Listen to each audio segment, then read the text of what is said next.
Vamos orar. Pai querido, ao abrirmos Tua Palavra neste momento, suplicamos a Tua direção mais uma vez, em nome de Jesus. Amém. Amém.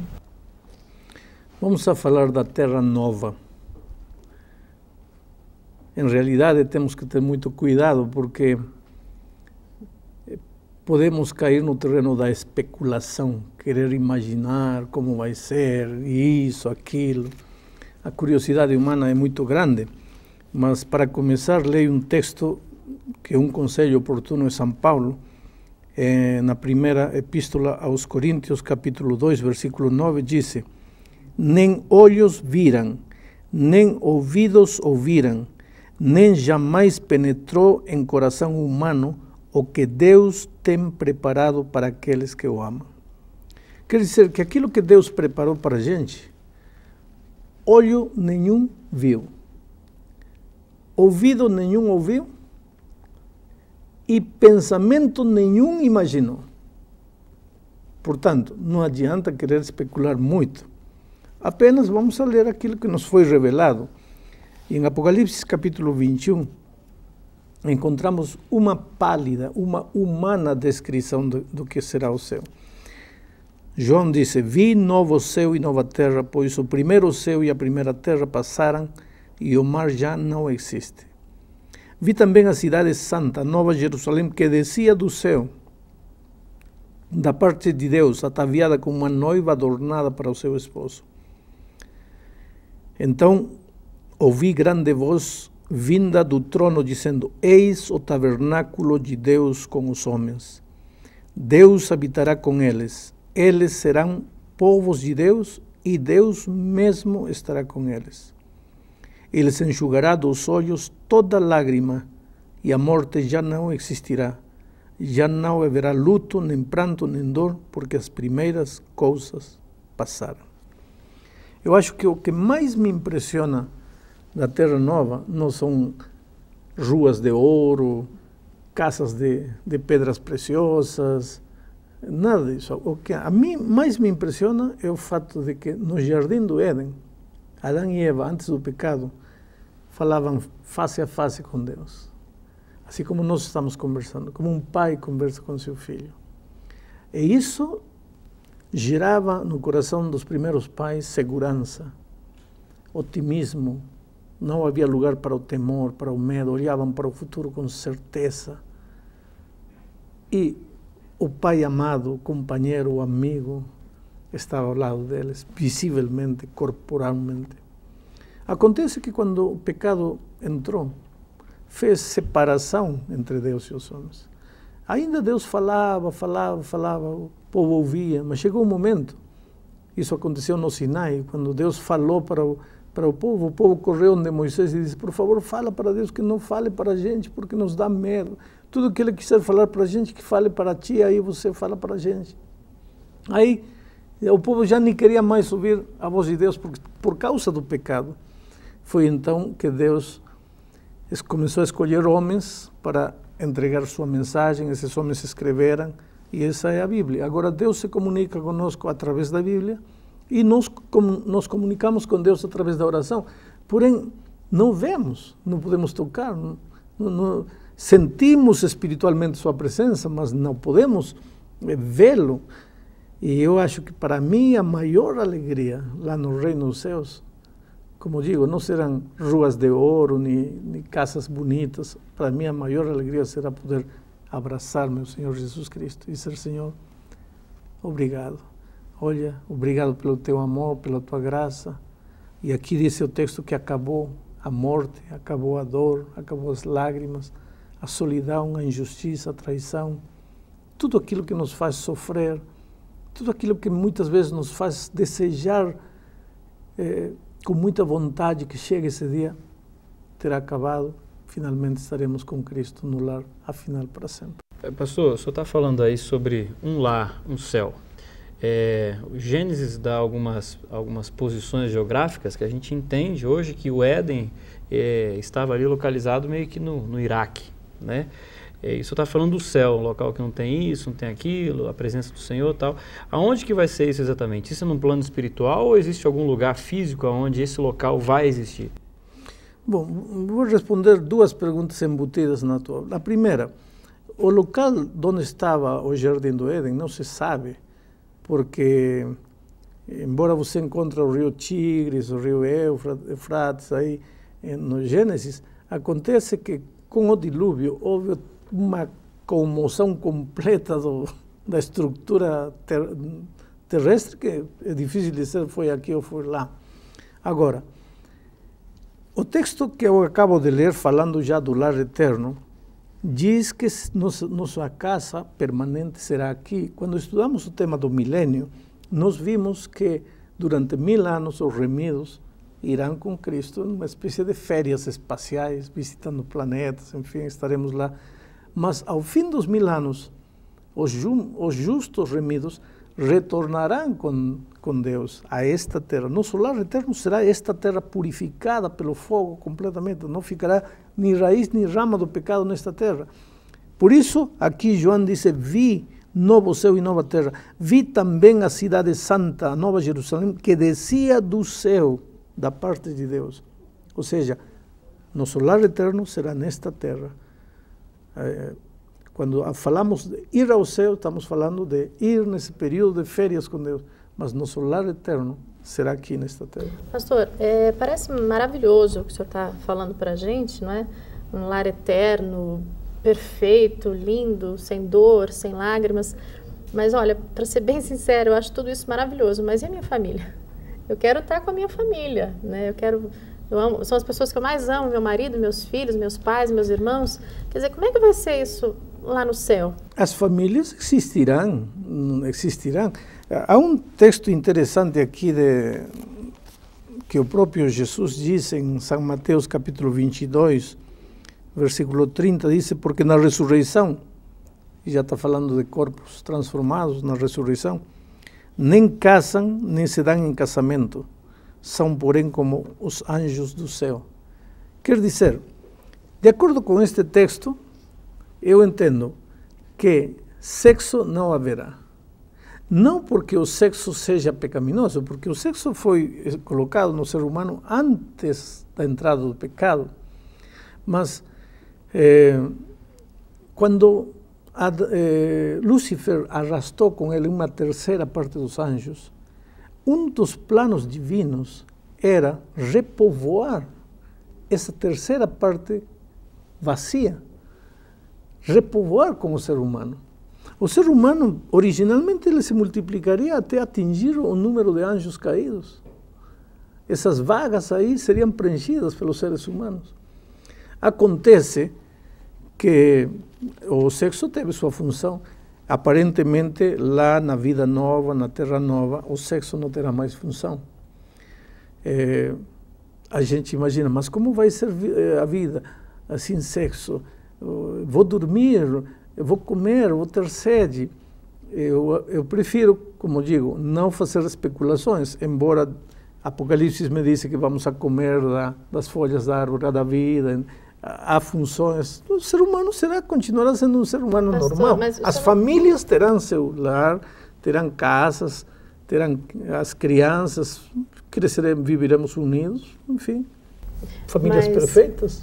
Mas a minha família, digamos, lógico, a gente já estudou sobre a salvação, mas se todos forem salvos, né, e assim é o meu desejo, se todos forem salvos, estaremos todos reunidos no céu, eu, meu esposo, os filhos, os pais, todos reunidos. Exato. É isso mesmo. Se todos vocês acreditarem em Cristo, estarão salvos e estarão reunidos, viverão como família. Agora, se o esposo não acreditou em Cristo, rejeitou a salvação, rejeitou Jesus, aí você vai dizer, mas como minha vida vai ser feliz lá sem meu marido? Muito simples. Quando Cristo voltar, e quando você olhar lá no milênio os livros da vida, e entender por que seu marido ficou, não restará a mínima dúvida de que você será muito mais feliz assim do que de outra maneira. Eu percebo, pastor, que a Bíblia não traz assim tantos detalhes, né? O que a gente vai fazer, o que não vai, como é que vai ser. A Bíblia coloca a promessa da terra prometida, né? Mas quando a gente olha nesses quadros exemplificando a vida nova, normalmente a gente vê pessoas ou anjinhos em cima de nuvens tocando uma harpinha. E é uma figura interessante para você contemplar durante alguns segundos, mas depois aquilo ali te cansa, aquela paz tão grande acaba te cansando, né? Hoje em dia a gente vive uma vida assim tão louca de corre-corre, e de repente no céu, o que eu vou ficar fazendo no céu? Vou andar para um lado para o outro, vou subir em árvore, descer em árvore. Veja. Não tem como, vai ter computador, celular, ligar para um, ligar para outro. Eu não sei o que vai ter e o que não vai ter. Uma coisa eu sei, a vida não vai ser chata. Olha, se você vai ter aí o próprio Criador das folhas, das árvores, das plantas, imagina se você quiser penetrar no terreno da biologia, aonde você poderia ir durante a eternidade toda, entendendo os mistérios da vida. Se você quiser entrar no terreno da zoologia, imagina com o próprio Criador aonde você poderia ir. Se você quiser fazer uma viagem interplanetária, aí está à sua disposição os anjos para te levarem aonde você quiser. Eu acho que o próprio tema da salvação, quanto Deus te amou, como te amou ao ponto de deixar tudo, vir a esta terra morrer, o tema da salvação será um tema de estudo pela eternidade e nunca conseguiremos entender o maravilhoso amor de Deus. Há um poeta que diz, falando do amor de Deus, o seguinte: se a água toda do oceano fosse tinta, se cada folha de árvore fosse uma caneta, se cada ser humano fosse um escritor, e se todos os céus fossem um papel, não seria suficiente para escrever 1/1000 do amor de Deus. Então, só estudar o amor de Deus nos levará uma eternidade toda. Pastor, a vida será fascinante lá no céu. O senhor falou bastante agora, de uma forma muito bonita, por sinal, sobre o amor de Deus, maravilhoso amor de Deus por toda a humanidade. Então, como mãe, eu fico pensando o seguinte, eu amo meus filhos mais do que qualquer coisa. E por mais que um deles possa me dar algum tipo de trabalho, eu quero estar com eles o tempo todo, onde eu estiver. Por que Deus não vai salvar toda a humanidade? Ele é pai de todos nós. Por que Ele não vai salvar todos os seus filhos? Levar para o céu, para viver essa vida, eles, né? Nessa eternidade? Porque a salvação não pode ser obrigatória. Não se salva ninguém por decreto. Não se salva ninguém contra a própria vontade. A salvação é uma coisa voluntária. Agora, se meu filho gostava de desobedecer, de fazer a vontade dele, de andar contrário aos caminhos de Deus, vivia como se Deus não existisse, inclusive chegou a pensar que Deus não existia. E eu pego esse rapaz que eu amo, gosto, é parte da minha vida e tudo, e levo para o céu. Imagina a vida que ele vai viver lá. Se ele não gosta de nada, não gosta de ordem, não gosta de Deus, não gosta de cantar hinos, não gosta de nada, ele mesmo vai dizer: pai, se você me ama, por favor, me deixe aqui, porque essa não é vida para mim. Então, a vida dos remidos vai ser vida de remidos. E temos que aprender vida de remidos nesta terra, porque quando formos aos céus, viveremos mais ou menos a extensão de uma vida que já começamos a viver nesta terra. Tu falou em eternidade. Me explica um pouquinho melhor essa ideia, que é meio complexo, né, pastor? A gente está acostumado a imaginar viver, sei lá, 70, 80 anos. Agora você está falando que na nova terra as pessoas vão viver para sempre, eternas. Como é que funciona? Talvez a tua mente humana, pequenina, não vai entender. Eternidade é uma coisa que não tem fim. Não tem fim, você vai viver pelos séculos dos séculos dos séculos dos séculos. Agora, a eternidade também não tem começo, por isso Deus é eterno. Nós não somos eternos, nós teremos vida eterna, mas nós não somos eternos. Deus é eterno. Deus não teve princípio, Deus não tem fim. Talvez seja como um círculo. Melhor não pensar, porque vamos ficar loucos, porque a mente humana não pode entender a essência, a natureza, nem a eternidade de Deus. Pastor, e como é que, e se a gente começar a questionar, inclusive, a existência dessa nova terra? Né? Porque é como o senhor acabou de falar, nossa mente é finita, né? É um negócio tão incrível, tão maravilhoso, que realmente às vezes é difícil conceber, inclusive difícil acreditar. Veja o que diz Hebreus, capítulo 11, versículo 1. Ora, a fé é a certeza de coisas que se esperam, a convicção de fatos que não se veem. E no versículo 6 diz, de fato, sem fé é impossível agradar a Deus, porque é necessário que aquele que se aproxima de Deus creia que Ele existe e que se torna galardoador daqueles que o buscam. Fé. Fé é confiança. E aqui vem um assunto importantíssimo, veja. Para você confiar numa pessoa, você precisa conhecer essa pessoa. E para conhecer a pessoa, você precisa passar muito tempo com essa pessoa. Se você está parada num ponto de ônibus e aparece um desconhecido que você nunca viu com um pacote na mão e diz, por favor, guarde esse pacote para mim, e está suando, correndo, olhando para trás, você vai guardar esse pacote? Espera, você nunca viu esse rapaz, um traficante de drogas, um marginal perseguido pela polícia, agora a prova fica nas suas mãos, você vai para... Não, está louco? Não, eu não vou segurar esse pacote nunca. Mas se eu estou parado aí no ponto de ônibus e aparece meu pai, e ninguém conhece melhor do que meu pai do que eu, se há um homem que nunca me falhou na vida, nem com horário, nem com promessas, nem com nada, e olha que meu pai não era um crente, ele aceitou Jesus nos últimos dias da vida, mas nunca me falhou, meu pai. Aparecesse meu pai aí, correndo, olhando para trás, com um pacote na mão, filho, segura esse pacote para mim, eu segurava. Por que não do desconhecido? Por que sim do meu pai? Porque eu sei quem é meu pai, conheço meu pai, sei que ele nunca me faria mal, sei que ele daria a vida para me evitar dor. A diferença, por quê? Conheço meu pai. Sabe por que as pessoas não têm fé?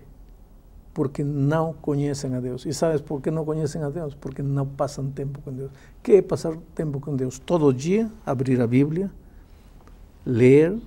Nós temos guias, a lição da escola sabatina, por exemplo, para ensinar-nos, facilitar-nos o estudo da palavra de Deus. Orar, passar tempo com Deus, trazer alguém para Cristo.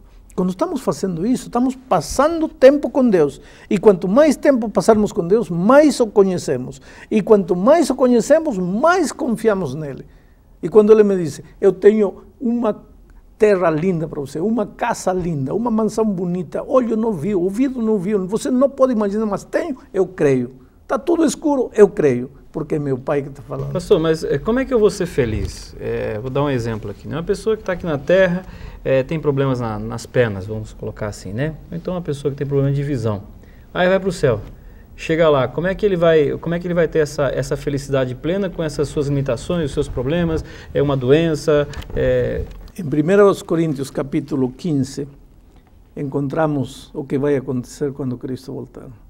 Isto mortal será vestido de imortalidade. Isto corruptível será vestido de incorrupção. Quer dizer, o paralítico vai pular como um cabrito. O cego vai enxergar, vai abrir os olhos para ver Cristo voltando. Aquele que morreu com câncer vai ressuscitar com um corpo 0 quilômetros. Aquele que morreu sem braço vai ressuscitar com braço. Quer dizer, o imperfeito, consequência do pecado, acabou. Seremos uma geração, uma raça perfeita, gente sem orgulho, sem cobiça, porque do pecado não ficará nem raiz, nem rama. Estamos chegando ao fim da lição. E eu gostaria de dizer uma coisa, veja, pode parecer conto de fadas quando vivemos num mundo pragmático, num mundo que só acredita nas coisas que pode tocar, pode ver. Mas te digo uma coisa, teu pai prometeu que a vida de dor e de sofrimento para você não é para sempre nesta terra. Há um lar melhor. Você não consegue acreditar? Então, aprende a passar tempo com Deus. Quanto mais tempo passar com Ele, mais você vai conhecer teu Pai. Quanto mais o conhecer, mais fé, mais confiança nele vai ter. E quanto mais confiar nele, mais real vai ser a promessa dele para você. Que Deus te abençoe.